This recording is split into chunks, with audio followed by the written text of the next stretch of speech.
వచ్చాం. ప్రభుకు మహిమ కలుగును గాక. ఈ ఆఖరి వర్తమానానికి ముందుగా నా చిన్న విన్నపం ఏంటంటే, దీని కుటుంబం కొరకు పరిచయ కొరకు ప్రార్థన చేయండి. స్థానిక సంఘాల పరిచయ కొరకు ప్రార్థన చేయండి. 12 స్థలాల్లో సంఘాలు ప్రారంభించబడ్డాయి.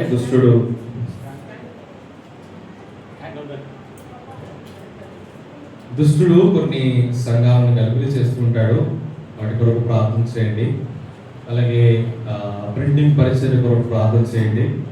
అకుల పాఠశాల, ప్రసిద్ధ పాఠశాల కొరకు ప్రార్థన చేయండి. మా కుటుంబం అంటే మా నాన్నగారు, అలాగే మా తమ్ముడు, తన భార్య, అలాగే నేను, నా భార్య, మా నాన్న, మా అమ్మ అందరం కలిసి పరిచర్య చేస్తూ ఉన్నాం. మాకున్న మరొక భారవేత్తమైన ఆలోచన ఏంటంటే, అది ఇప్పటికే ప్రారంభించాం. మిషన్ గిలాద్ అని ద్వితీయోపదేశకాండంలో వాక్యాన్ని ఒక దినం చదువుకుంటుండగా, గిలాద్ వరకు మనకు అసాధ్యమైన నగరం ఒకటి లేదు అని చెప్తాడు.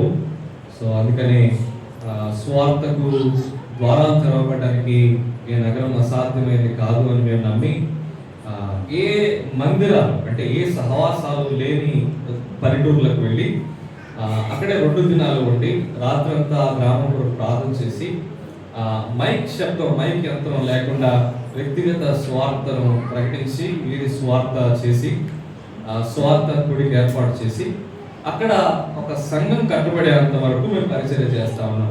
దాని కొరకు ప్రార్థన చేయండి. సో స్వార్థ ప్రకటించుకుంటూ వెళ్ళిపోవడం కాదు, అలా కొన్ని పరిచర్యలు జరుగుతూ ఉన్నాయి. అలా స్వార్థ దండయాత్రలు జరుగుతూ ఉన్నాయి. అయితే సంఘము కట్టబడేంత వరకు ఆ గ్రామం దగ్గరికి వెళ్ళి దర్శించి స్వార్థ ప్రకటించాలని మా భారం. సో ప్రభు తన దాసులను వాడుకొని పున్నూరు చుట్టుప్రక్కల ప్రాంతాల్లో కొత్త నిబంధన సంఘాలు ఏర్పడటానికి ప్రభు చూపించారు. మేము చేస్తున్న పరిచర్య కొరకు మేము ప్రార్థన చేయాలని మనం చేస్తున్నాం. ఈ 2 దినాల్లో నా మాటను బట్టి కానీ, నా స్లాంగ్ని బట్టి కానీ, మాటల్లో ఉన్న కఠినత్వాన్ని బట్టి కానీ మీరు ఏదైనా ఇబ్బంది కూడా ఉంటే దయచేసి నన్ను క్షమించండి. నన్ను ప్రేమతో చిన్నవాడైనప్పటికీ ఇక్కడ ఆహ్వానించిన శామ్యుల్ అంకుల్కు కుటుంబానికి వందనాలు తెలియజేస్తున్నాం. స్థానిక సంఘానికి వ్యాజలిస్ట్గా ఉన్న సంతోష్ అన్న కుటుంబానికి వందనాలు తెలియజేస్తున్నాం. నా తెలుగు లోపాలన్నింటినీ అన్ననే సరి చేశాడు.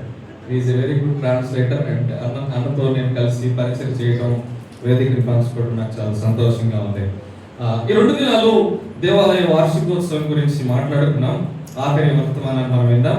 చాలా చిన్న వర్తమానం, అది కూడా తెలుగులో కాబట్టి సామాన్యంగా మనకు అర్థం అవడానికి ఒక వ్యక్తి జీవితాన్ని నేను జ్ఞాపకం చేస్తాను. ఈజీగా అర్థమయ్యే భాషకు మాత్రమే నేను వాడడానికి ప్రయత్నం చేస్తాను. నాకు ఇవ్వబడిన సమయం ప్రకారం నాకు ఒక 20 minutes మాత్రమే ఉంది. సో 20 to 25 minutesలో నేను ఎక్కువ శాతం ముగించడానికి ప్రయత్నం చేస్తాను. రైట్, నిర్గమకాండం 40వ అధ్యాయాన్ని చదువుదాం. ఆఖరిగా దేవాలయం నిలబెట్టబడి దేవుని మహిమ అక్కడ కనిపిస్తూ ఉంటుంది. రండి, నిర్గమకాండం 40వ అధ్యాయం 30వ వచనాన్ని నేను చదువుతా ఉన్నాను. మరియు యెహోవా మోషేకు ఆజ్ఞాపించినట్లు అతడు ప్రత్యక్ష గుడారమునకు బలిపీఠమునకు మధ్య గంగాళము ఉంచి ప్రక్షాళన కొరకు దానిలో నీళ్లు పోసెను. దాని యొక్క మోషేయు అహరోనును అతని కుమారులను తమ చేతులను కాళ్లను కడుగుకొనిరి. వారు ప్రత్యక్ష గుడారములోనికి వెళ్ళినప్పుడు బలిపీఠమునకు సమీపించినప్పుడు కడుగుకొనిరి. 34-35 వచనాలు. అప్పుడు మేఘము ప్రత్యక్ష గుడారమును కమ్మగా యెహోవా తేజస్సు మందిరమును నింపెను. ఆ మేఘం మందిరం మీద నిలుచుట చేత మందిరం యెహోవా తేజస్సుతో